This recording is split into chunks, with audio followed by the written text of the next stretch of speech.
Vamos lá. Boa noite.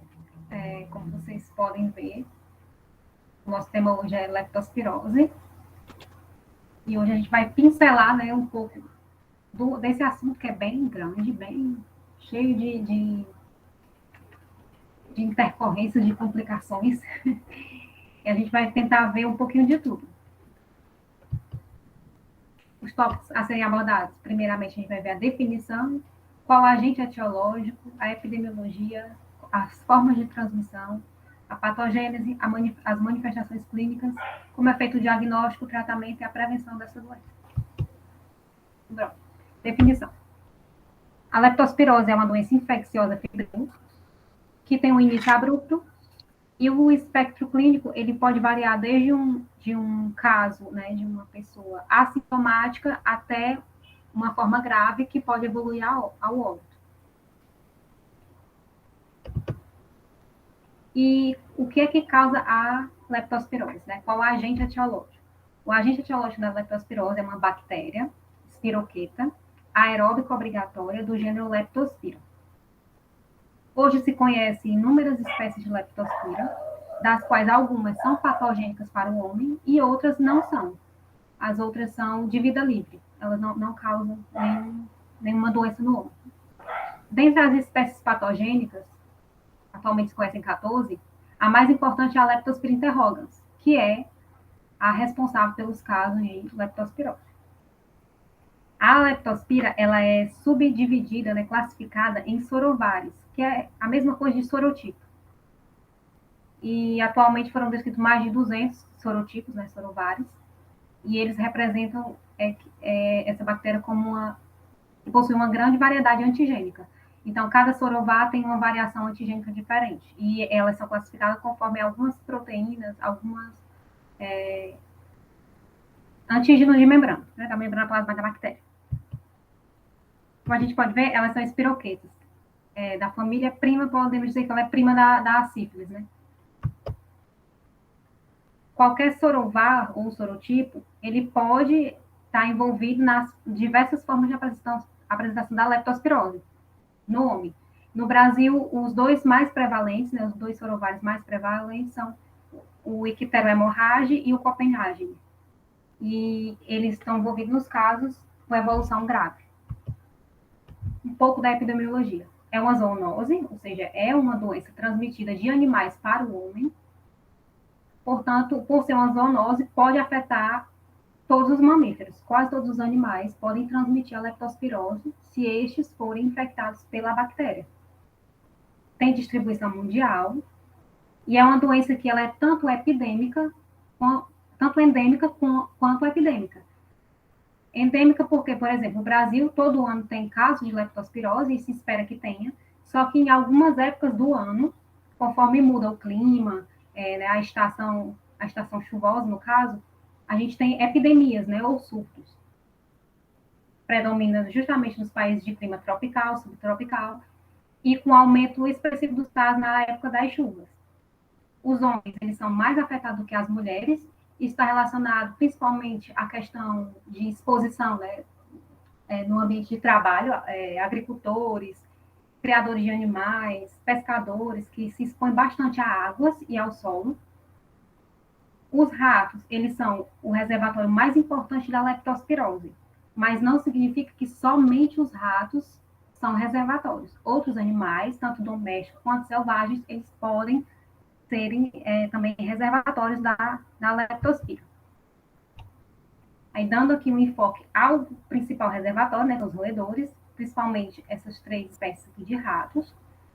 A ratazana ou rato de esgoto é o principal, é o mais importante. Eles são considerados carregadores universais da leptospira. O rato preto, o rato de telhado, e o camundongo catita. São os 3 principais reservatórios da leptospira. Esses animais, eles infectados com a leptospira, eles não adoecem, mas eles acabam carregando a leptospira nos rins. E eles vão eliminando a bactéria no ambiente, contaminando água, contaminando o solo, alimentos, né? Tudo onde eles urinarem, as bactérias vão ficar e vão contaminar o ambiente. E aí a pessoa acaba adquirindo a doença quando entra em contato com essa bactéria. Dando enfoque novamente aos ratos norvégicos, que é a ratazana. Ele é o principal portador do Sorovaia ictera hemorrágica, que é o mais patogênico ao homem e é o principal que está envolvido aqui com a leptospirose no Brasil. E aí, como é que acontece essa transmissão? A transmissão da leptospirose, ela se dá pode se dar através do contato direto ou indireto com a urina, o sangue ou tecido de animais infectados. Então, o contato direto, você realmente entra em contato com a urina do animal infectado. E o contato indireto é no ambiente. Você entra em contato com o solo ou com a água que está contaminada com a urina do animal. A forma mais comum de transmissão é o contato indireto, ou seja, através do ambiente. Aí, a bactéria que foi eliminada da urina do animal, ela vai penetrar na pele ou nas mucosas, principalmente boca e olhos. A mucosa conjuntival é a mucosa oral. E essa pele, ela pode estar tanto íntegra ou com alguma lesão. Para que ocorra a penetração na pele íntegra, é necessário que a pessoa fique exposta por longos períodos de tempo em água, por exemplo, enchente. Se você caminhar por bastante tempo em contato com aquela água suja, então aumenta o risco de você adquirir essa infecção. Existem outras formas possíveis de transmissão, porém são menos frequentes. Por exemplo, o contato com sangue e tecido de animais infectados. Isso pode acontecer em casos de pessoas que trabalham com animais em abatedouros. Né? Eles têm contato direto com a carne, né, do animal, com sangue, com órgãos. Se esses animais de criação eles estiverem infectados pela leptospira e você entrar em contato direto com essas secreções ou tecidos, você pode adquirir a leptospirose. Outras formas é a transmissão acidental em laboratórios e a ingestão de água ou alimentos contaminados. Aquela lenda urbana de que se você beber na latinha de refrigerante que o rato passou por cima, existe sim uma verdade nisso, porque se o rato urinou por ali, a urina secou e você coloca a boca, você está se expondo ao risco de adquirir a leptospirose. A transmissão de pessoa a pessoa ela é rara, mas pode acontecer, porque quando a pessoa é contaminada, assim como os animais que são infectados pela bactéria, o homem também elimina a bactéria na urina quando ele é infectado. Então, se você entrar em contato com a urina, com sangue ou alguma secreção de pessoas infectadas, existe também o risco de transmissão. Fatores de risco para adquirir leptospirose. Como eu falei, alguns trabalhadores eles são mais expostos, né, ao risco de ter leptospirose. Veterinários, assistentes, né, de pet shop que trabalham com animais, agricultores, trabalhadores de esgoto, garis, empregados de abatedouros, pessoas que têm contato direto ou indireto com animais, pessoas que criam animais dentro de casa, que têm animais fora, animais de criação, exposição a água e solo contaminados, como eu já falei, e exposição recreativa em água doce, tomar banho em lagoas, rios, que você não sabe se aquela água ela é própria, né, para o banho. E aí, agora a gente vai ver um pouco sobre a doença, como é que acontece a infecção, o que acontece. Patogênese. A leptospirose é uma doença bifásica. Tem duas fases. A primeira fase é a fase precoce, ou leptospirêmica, e a segunda fase é a fase tardia ou imune. A fase precoce, leptospirêmica, o nome já diz. Leptospirêmica é porque a bactéria está no sangue. Então, como é que acontece? Você está lá, entrou em contato com a urina do animal ou com a água contaminada, a leptospira penetra na sua pele, e depois que ela entra na pele, ela ganha a corrente sanguínea e ela vai atingir todos os órgãos do corpo. Aonde tiver sangue, ela vai. E aí, quando isso acontece, a gente tem o período de incubação, que é, né, o primeiro dia que você entrou em contato com a bactéria até o dia que você começa a manifestar os sintomas. É um período variável, que pode durar de 1 até 30 dias. Existem relatos de um longo período de incubação, né, até um mês, para você começar a sentir os sintomas depois do contato. Mas, em média, esse período de incubação ele dura entre 5 e 14 dias, ou seja, dentro de 2 semanas você começa a desenvolver alguns sintomas. Aí, nesse período, que é a fase precoce da primeira semana, as bactérias estão no sangue, é a fase leptospirêmica. Essas bactérias, elas elas são resistentes à ação das células de defesa, né? A fagostose, elas não morrem por fagostose. Passado esse período, você já está lá sentindo os primeiros sintomas, a bactéria está no sangue, e aí começa a fase imune. E na fase imune, surgem os primeiros anticorpos contra a bactéria, e aí a leptospira ela começa a desaparecer do sangue. Só que ela não some do corpo, ela permanece nos órgãos. Aonde ela foi, ela ficou lá. Isso aqui é importante mais na frente, quando a gente for ver a questão de quais exames pedir para diagnosticar. Então, a questão do diagnóstico vai levar muito em consideração a fase em que o doente vai se encontrar. Como eu falei, ela ganha a corrente sanguínea e ela vai para onde tiver sangue. Vai afetar todos os órgãos do corpo. Os principais, os mais importantes, esses órgãos que eu escolhi aqui para citar, o que pode acontecer, são os órgãos mais nobres, né?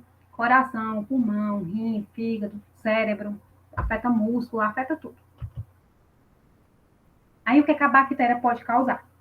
Nos pulmões, quando ela atinge o pulmão, ela pode causar, não é todo mundo, né, que vai ter isso, pode causar uma lesão pulmonar, e essa lesão vai cursar com hemorragia. Essa hemorragia, o pulmão vai estar cheio de sangue, isso vai acabar diminuindo, né, prejudicando a oxigenação do sangue, e o paciente pode evoluir para uma insuficiência respiratória aguda, né, uma SARA, e isso combinar com óbito. As pessoas que desenvolvem, né, essa complicação da leptospirose, elas têm uma alta taxa de mortalidade. Mais de 50% dos pacientes morrem. Quem tem a síndrome hemorrágica pulmonar. Outra complicação muito importante, que também é uma importante causa de óbito nos pacientes com leptospirose, é a insuficiência renal aguda. A bactéria, ela causa uma lesão nos túbulos renais, essa lesão acaba levando a uma nefrite, um edema no intestino dos rins. Isso pode culminar com a necrose tubular aguda. E aí o paciente tem uma insuficiência renal. Devido a essa insuficiência renal, acaba ocorrendo, né, uma desregulação do transporte de íons e água, principalmente sódio e potássio, e aí isso vai causar distúrbios hidroeletrolíticos, e aí já a catástrofe está instalada, né? Coração pode causar miocardite, essa miocardite pode ser acompanhada ou não de choque, e arritmias que podem ser agravadas por distúrbios eletrolíticos. As arritmias na leptospirose, elas podem ser causadas tanto por lesão direta, né, do miocárdio, a miocardite, quanto por distúrbios eletrolíticos causados pela insuficiência renal, como eu já mencionei. No cérebro, pode causar distúrbios neurológicos, confusão mental, delírio, alucinações, irritação meníngea, meningite acética, encefalite, paralisias focais, espasticidade, nistagmo, convulsões, distúrbios visuais, neurite periférica, paralisia de nervos cranianos, radiculite, síndrome de Guillain-Barré e mielite. Ou seja, um mundo de coisas. Pode causar tudo. Olha, tanto de coisa de alteração no sistema nervoso central que essa bactéria pode causar. No fígado, ela causa também uma lesão hepática, mas essa lesão hepática, ela não é tão grave, por exemplo, como nas hepatites. Foram feitas necrópsias de pessoas que morreram por leptospirose, e aí foi encontrado na histopatologia que havia necrose focal no fígado com foco de inflamação e oclusão dos canalículos biliares, mas que essa necrose, ela não era uma necrose hepatocelular disseminada. E aí o que acaba diferenciando, por exemplo, a inflamação no fígado, né, de uma hepatite, por exemplo, é que as enzimas que são marcadoras de lesão dos hepatócitos, TJ-TGP, na leptospirose, elas estão altas, mas não tão elevadas quanto estão em uma hepatite. E aí, devido a essa lesão ou oclusão dos canalículos biliares, o paciente vai ter uma estase da bile, e aí aumenta a bilirrubina, aumenta os marcadores de estase biliar.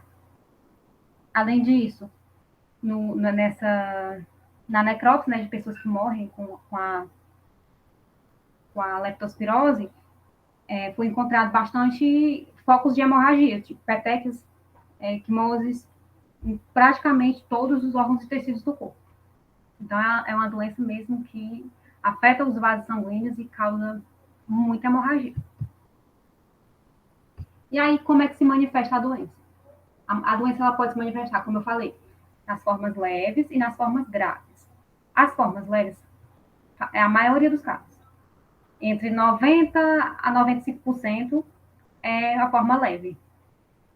As pessoas que são infectadas, elas podem ser assintomáticas ou ter uma infecção muito branda, de início súbito, uma doença febril que parece muito com a gripe. Você não vai saber que você está com leptospirose porque parece que você está com a gripe e aí você não procura um médico e quando você procura, ninguém vai suspeitar que aquele quadro que parece um quadro viral, que é muito mais comum, é um quadro de leptospirose. E aí essas pessoas que têm a forma leve, que têm poucos sintomas, geralmente eles evoluem para a cura espontânea, em 7 dias ficam bom. E pronto, não é nem detectado, né, que você está com leptospirose, isso não é notificado.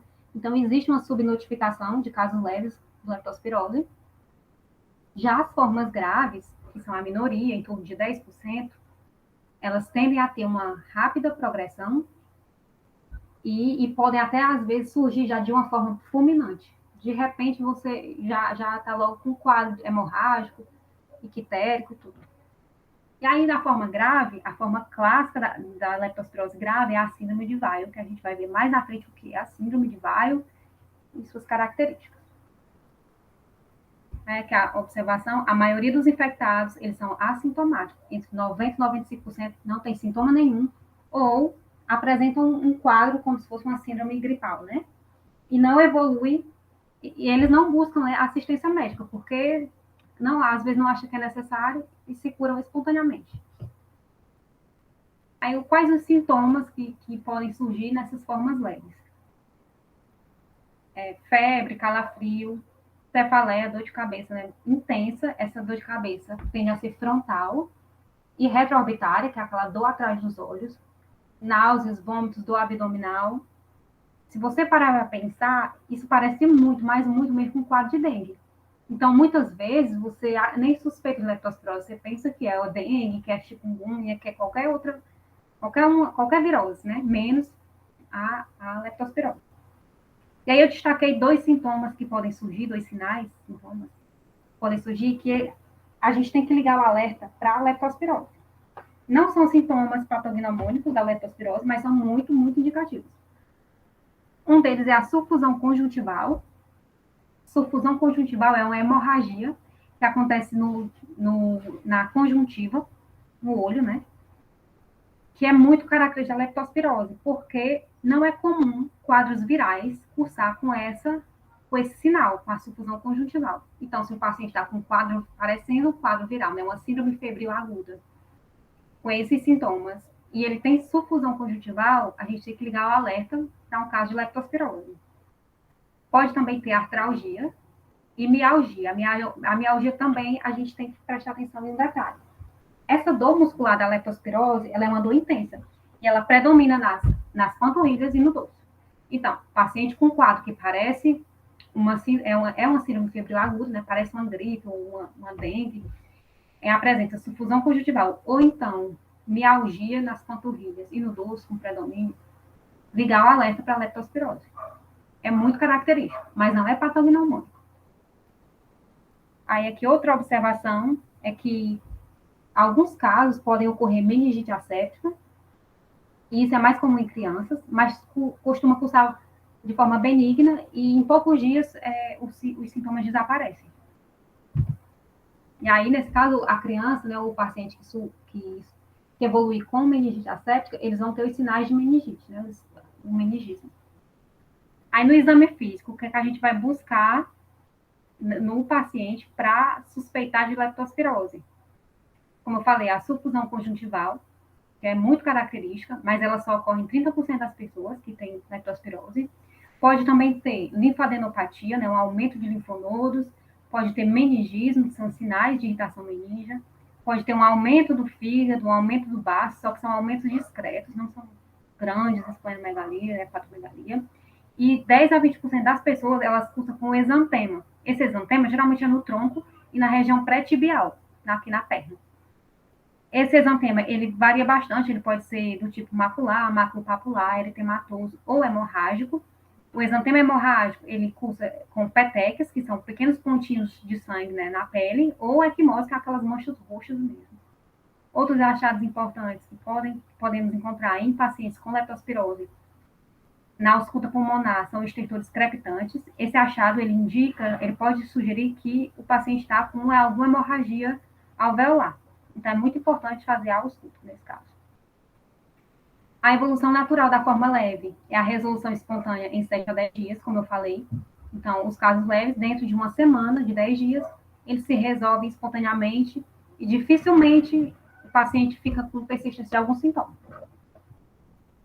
Aqui a sufusão conjuntival, essa pequena hemorragia na região da conjuntiva, é característico da leptospirose, e ela tende a aparecer no final da fase precoce, ou seja, no final da primeira semana de sintomas. Atenção, as formas leves, elas têm resolução espontânea de 10 dias, isso aqui é um pequeno resumo do que eu já falei. Entre 10 a 15% dos pacientes, eles evoluem para manifestações clínicas graves, que se iniciam após a primeira semana da doença, mas que pode aparecer mais cedo, como nas apresentações fulminantes. Então, o quadro de leptospirose ele pode iniciar na primeira semana com sintomas gerais, né? Febre, mialgia, dor de cabeça. E aí, esses sintomas na primeira semana. Na segunda semana, eles já evoluem para a forma grave, com sinais como sufusão conjuntival, com alguma sugestão de hemorragia, né? Algum sinal sugestivo de hemorragia. E aí ele está no quadro grave. Mas alguns casos graves, eles já surgem com uma forma grave, com hemorragia, com icterícia, que são as apresentações fulminantes. Essas formas graves fulminantes, elas têm uma alta mortalidade e o paciente pode evoluir para óbito dentro de 4 horas, se não for feito o tratamento. Falei, a manifestação clássica da forma grave da leptospirose é a síndrome de Weill. O que é a síndrome de Weill? A síndrome de Weill é composta por uma tríade. O paciente ele tem icterícia, que é a pele amarelada, né, as mucosas amareladas, devido ao aumento da bilirrubina. Ele tem hemorragia e ele tem insuficiência renal aguda. Essa é a síndrome de Weill. Se ele tiver esses 3 achados, ele tem a síndrome de Weill da forma grave, ele precisa ser tratado numa UTI. Como eu falei, síndrome de Weill, hemorragia, icterícia e lesão renal aguda. Esses pacientes, eles quando vão a óbito, vão por conta do choque séptico, com evolução para falência de múltiplos órgãos e ou hemorragias graves.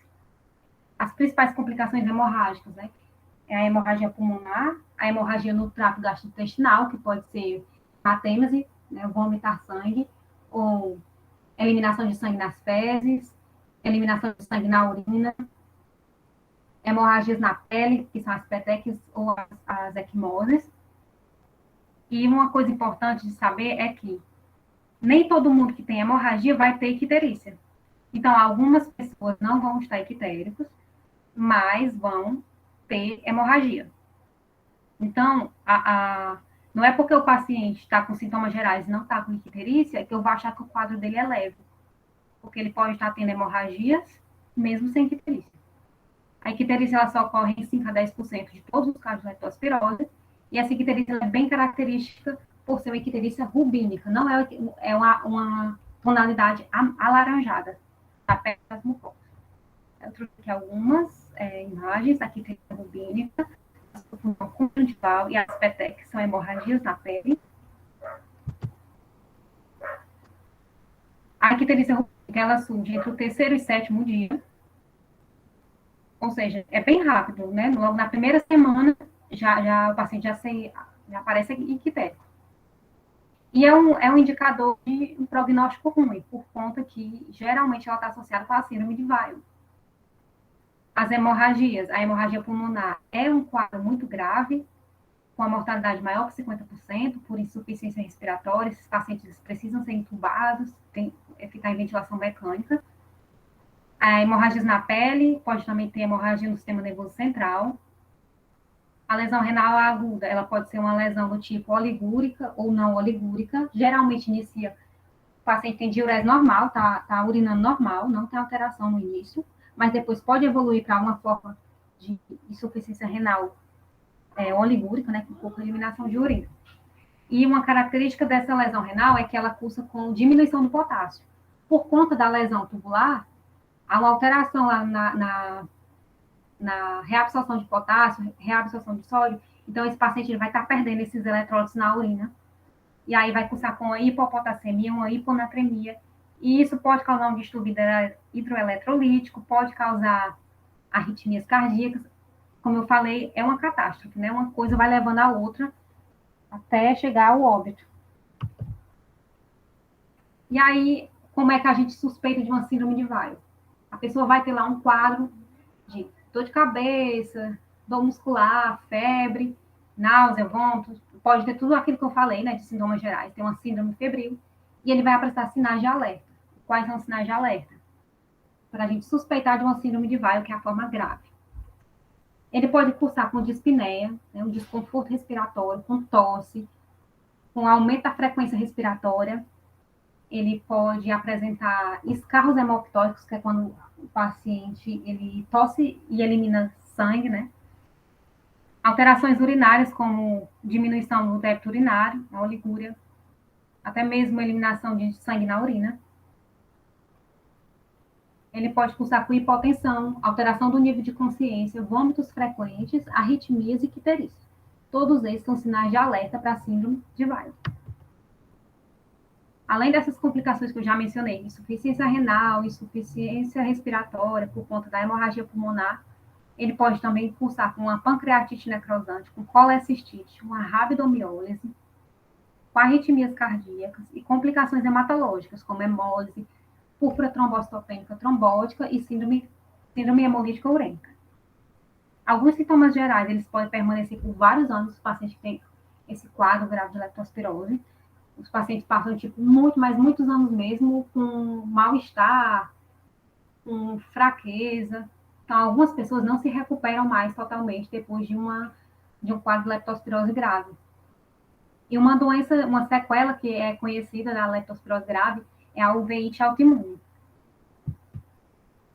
E aí a gente já viu como é que é a transmissão, como é que é a doença, como é que a gente diagnostica, né? O diagnóstico é feito com base nos sinais e nos sintomas e na história epidemiológica, que é muito importante, história de exposição. Então, quando uma pessoa chega com esses sinais, né, sinais de uma síndrome febril, é importante a gente pesquisar, né, a história, se ele teve contato com água de enchente, com esporte aquático, alguma atividade recreativa com água, lama, ou se ele teve contato com animais, com urina de animais. E aí, o caso suspeito, a gente vai solicitar alguns exames para comprovar se é leptospirose ou não. Além dos exames para confirmação, que é a sorologia, a gente pede exames laboratoriais gerais, que são inespecíficos, mas acabam ajudando a fechar esse diagnóstico. Nos exames gerais, que são inespecíficos, como hemograma, bioquímica, alguns sinais tudo vai indicar que existe ali uma infecção bacteriana. E aí a gente já liga o alerta, né, para leptospirose, é uma infecção bacteriana. Então, o hemograma, por exemplo, vai ter leucocitose com desvio à esquerda, ele vai ter aumento dos marcadores inflamatórios, né, PCR, VHS, e trombocitopenia. Tem uma diminuição no número de plaquetas. Ainda não se sabe por que essas plaquetas diminuem, no caso da... Mas isso é importante, tá? Tem uma importante correlação justamente com as hemorragias. E aí, quais os exames específicos para eu confirmar esse diagnóstico de leptospirose? Como eu falei lá no início, é uma doença bifásica, né? A primeira semana é a fase leptospirêmica, e aí a bactéria está no sangue. Se a bactéria está no sangue, eu posso pedir uma hemocultura para ver se cresce, né, a bactéria a leptospira na cultura, e eu posso pedir um PCR. Só que, na realidade, isso não é feito por conta que, no Brasil, PCR só é feito geralmente em pesquisas, não é um exame disponível, principalmente no SUS não é disponível. Hemocultura demora muito para sair o resultado. Se for esperar a hemocultura, que é semanas, o paciente não vai sobreviver se for uma forma grave. Então, a hemocultura não é utilizada para fazer o diagnóstico. Ele serve para um diagnóstico retrospectivo, né? Para você ter certeza que realmente era leptospirose. Já na fase tardia, que é na segunda semana, a gente pede os exames.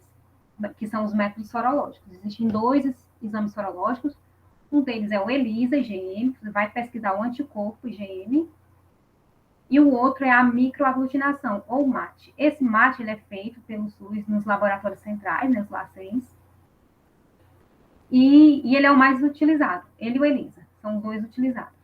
Existe já o desenvolvimento de teste rápido para leptospirose, mas pelo que eu li a respeito, eu acho que foi até a Fiocruz que lançou esse teste rápido, ano passado, 2020. Mas ele ainda não está disponível em todos os locais do SUS, né, em todas as redes. Está começando a ser disseminado. E aí a gente pede a sorologia. Como eu falei, a fase precoce é até 7 dias. Então, a fase tardia começa a partir do 7º dia. Então, eu vou pedir sorologia só a partir do 7º dia de sintoma do paciente. Não adianta eu pedir exame sorológico com 3, 4 dias de sintomas. Provavelmente não vai dar positivo. E aí, aqui uma observação. Se o ELISA e o MASH vierem negativo, em uma amostra coletada antes de 7 dias de sintomas, eu não posso descartar o caso suspeito. Eu tenho que pedir uma nova coleta a partir do 7º dia para eu ter a confirmação de que é ou não a leptospirose. Aí os exames inespecíficos a gente vai pedir, como eu falei, hemograma, bioquímica, marcadores da função renal, para ver se esse paciente está com insuficiência renal, bilirrubina, para saber se a bilirrubina está alta, TGO, TGP, que são os marcadores da função hepática, gama-GT também, fosfatase alcalina, também marcadores hepáticos, CPK, que é marcador de lesão muscular, a leptospira causa lesão muscular, que pode cursar com rabdomiólise, que pode levar a uma insuficiência renal, por isso. E dosar eletrólitos, né? Como eu falei, na insuficiência renal, o paciente ele perde esses eletrólitos, e aí pode estar com eles baixos. Além disso, tem que pedir ECG para ver se tem alguma arritmia, raio-x de tórax para ver se tem algum infiltrado lá no raio-x, porque isso pode indicar uma hemorragia alveolar, e gasometria, porque pacientes que cursam com hemorragia alveolar, eles têm diminuição da oxigenação do sangue, né? Porque o pulmão está encharcado de sangue, então não oxigena direito o sangue arterial. E aí, na gasometria, vai existir uma diminuição do oxigênio. Como eu falei lá, a cultura, ela demora algumas semanas para dar positivo ou negativo. Então, ela só vai servir para um diagnóstico retrospectivo. Indo para o tratamento, a gente já está finalizando. O tratamento, por ser uma bactéria, é antibiótico, né? E o principal, tipo aqui, também divide na fase precoce e fase tardia. Fase precoce, geralmente, o tratamento é feito ambulatorialmente quando o paciente não está evoluindo para forma grave. E aí, o antibiótico mais utilizado, os antibióticos mais utilizados são a doxiciclina ou a amoxicilina. E aí vai ser por via oral, e aí vai ser de 5 a 7 dias o tratamento. Na fase tardia, fase imune, que é quando surgem as manifestações graves e tudo, o paciente precisa ser internado, e aí o tratamento vai ser intravenoso, pode ser a penicilina cristalina endovenosa, ou a ampicilina, ou a ceftriaxona, ou a ceftaxina, qualquer um desses intravenoso. E aí vai variar conforme cada medicamento, e eu não vou ficar dizendo, porque a gente não vai nem memorizar isso agora, né? Além disso, do antibiótico, né, que é o principal ponto, né, do tratamento, a gente tem que ter as medidas de suporte, monitorização desse paciente, suporte ventilatório para aqueles que evoluírem com insuficiência respiratória e diálise para os pacientes que evoluem com lesão renal aguda, né? Indo para o último slide, prevenção. Como é que se previne? Né? A prevenção é evitar a exposição à urina, tecidos de animais infectados, se for manipular urina de animais, tecidos de animais, o certo é usar equipamento de proteção individual, como luvas, óculos, né, para evitar que as secreções respinguem nas mucosas, evitar a exposição a água de enchente, a água doce, né, como rios, lagos, essas coisas. Fazer o controle de roedores é extremamente importante, porque os roedores, como eu falei, são carreadores universais da leptospira nos rins, então eles são o ponto da cadeia de transmissão, eles são o ponto mais importante. Além disso, existe uma vacina veterinária. Essa vacina, ela é específica para alguns sorovares, então é importante que os animais, tanto domésticos, se possível, quanto animais de criação, eles sejam vacinados para os sorovares presentes na região em que esses animais habitam, né? Essa vacina, ela é muito importante porque os animais de criação, eles têm uma importância econômica, então essa vacina acaba prevenindo prejuízo na economia. A vacinação em humanos, ela já foi desenvolvida, mas está em fase de testes na Europa e na Ásia, e parece bastante promissora com os resultados que já teve. E era isso. Alguma dúvida? Lembrando, recado para casa, não é só o rato que transmite leptospirose, qualquer mamífero, qualquer animal pode transmitir. Isso aí. Sandri? Sim. Oi. Oi. Show de bola, muito bom. Eu queria fazer uma pergunta, Sandriele. A apresentação foi tranquila, assim, tipo, bem objetiva, né? Dentro do contexto, né? Dessa visão geral da leptospirose. Mas eu queria saber, assim, dentro do curso, né? Que tu já vai para o 7º semestre, tu já tinha estudado sobre leptospirose? Não. Primeira vez. Eu estou fazendo essa pergunta, gente, porque eu quero chamar a atenção para o fato de que aquela coisa que eu sempre falo para vocês, né? É mais do que sala de aula, né? Quer dizer, qual a disciplina que vocês vão passar, que vão estudar sobre leptospirose? MAD já foi, já passou. Não sei se quando chegar nas clínicas vocês vão chegar a ver, né? E é uma doença que a gente não pode deixar de conhecer. Então, está aqui na liga, eu tenho certeza que a Sandriele aprendeu produzindo, né, o seminário dela, né, coisas que com certeza ela não vai esquecer, né, até se ela tivesse até só assistido uma aula, por exemplo. Então, eu já sabia dessa resposta dela, né, que ela não tinha estudado, então é o momento de vocês entenderem a importância de estarem aqui, até o pessoal que entrou, né, o Elias que está aí, acho que a Laiane está aí, né?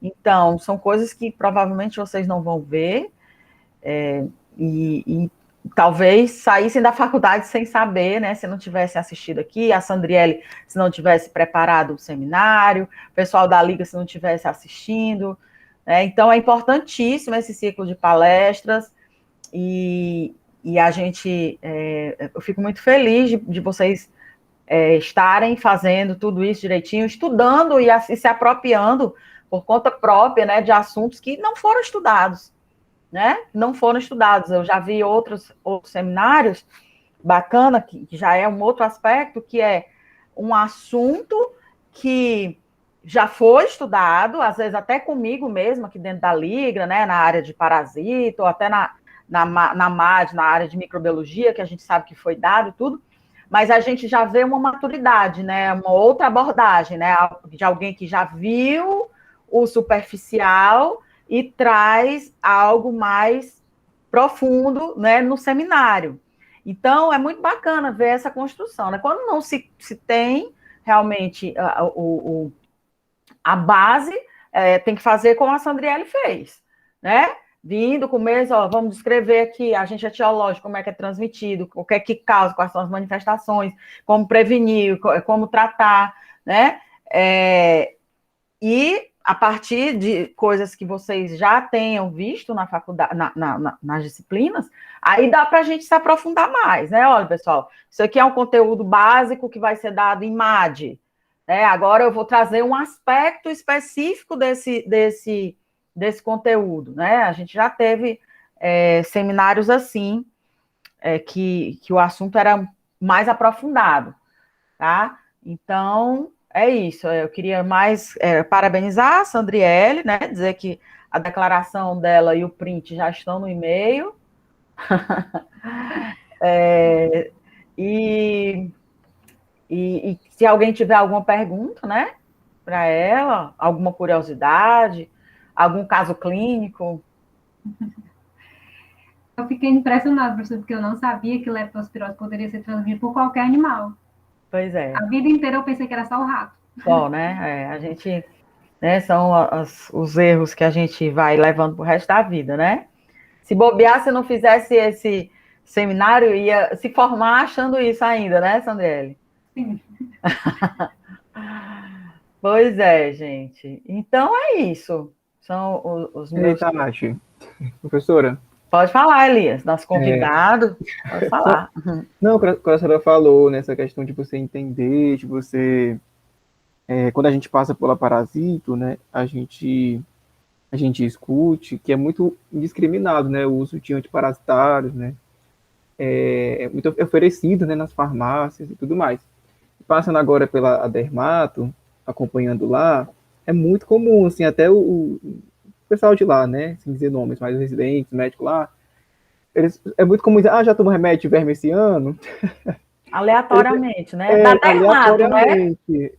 Da dermato, né? Assim, bem, né? Bem direcionado, né? Bem, nem pergunta nada, nem investigou nada nesse sentido. Assim, vai eu logo não sei por que perguntar. nem pergunta, eu não sei. Eu não sei se ainda está vendo uma manchinha que Ascaris parece que está relacionado com algumas manchinhas brancas que parece pano branco, parece malacésia, né? Mas que nem tem tanta, nem é 100% a correlação. Se ao menos dissesse que viu, né, alguma coisa assim, ao menos dissesse que viu uma larva migras e que está sujeito ali a um ambiente que esteja tendo transmissão de ancilostomose, mas à toa, assim, não dá, né? Não faz o menor sentido, né? É uma cultura mesmo de prescrição totalmente desnecessária, né? É isso, gente. Isso é o namorado que tá aqui, Sandrele? Tá gravando ainda. Se não for, vai ficar gravado. Eu reconheci pela foto, viu? Esses apoios são muito, muito bem-vindos. Pois é isso, gente. Se estivermos satisfeitos, né, a gente pode encerrar, tá bom? Emanuel, é certo mesmo tomar remédio de verme todo ano? Não! Quem já fez parasito sabe que não é necessário. Para tomar remédio, você tem que estar doente, né? Você faz o exame de verme, ou faz o exame de fezes, se você tiver, você toma. Se não tiver, não tem para que tomar. Daqui a pouco, a gente vai estar tendo que comprar remédio de verme com receita controlada, igual os antibióticos, né? Porque pode ser que a gente corra o risco aí de ter umas gerações de mutantes aí, de protozoários, até de helmintos, é mais difícil, né? Porque são seres maiores, né? Precisa não, meu filho.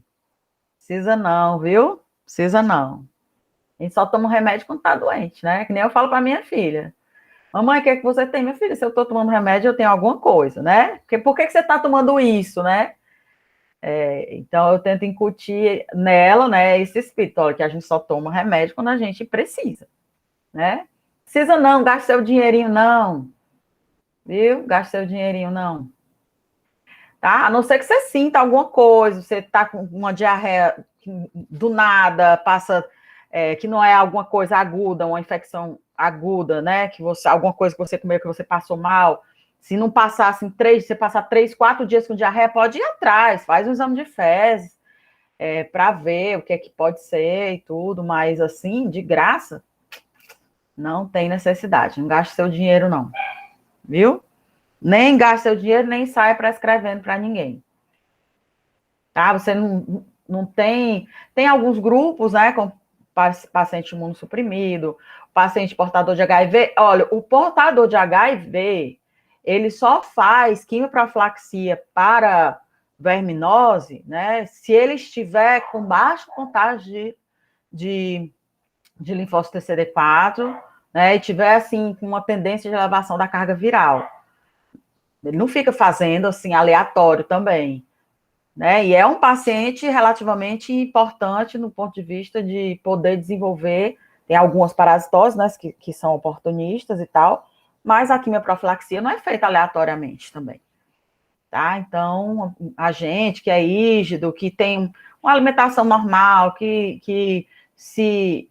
tem tratamento de água, que tem tratamento de esgoto, que tem bons hábitos de higiene, bons hábitos alimentares e tudo, não faz o menor sentido a gente ficar fazendo uso indiscriminado desses medicamentos, viu?